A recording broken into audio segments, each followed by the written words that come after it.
کل اپنے مریدوں سے کہا پیر مرغاں نے، قیمت میں یہ معنے ہے در ناب سے دہچند، زہر ہے اس قوم کے حق میں میں افرنگ، جس قوم کے بچے نہیں خوددار و ہنرمند۔ کل ایک مسلمان عالم نے ایک بہت کام کی بات کہی جو کہ سچے موتیوں سے بھی زیادہ قیمتی بات ہے۔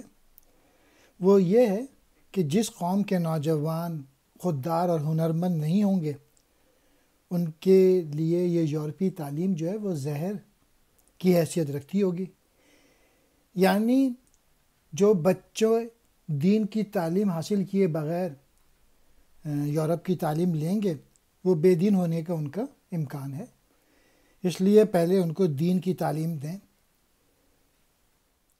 پیر مرغا مرد مسلمان عالم، در ناب خالص اور قیمتی موتی، دے چند 10 گنا زیادہ، زہر آب زہریلا پانی یا زہر میں ملا پانی، میں افرنگ یورپی شراب، خوددار یعنی غیرت مند، ہنرمند محنتی یعنی جو بھی کام کریں وہ کمال درجے کا کام کریں۔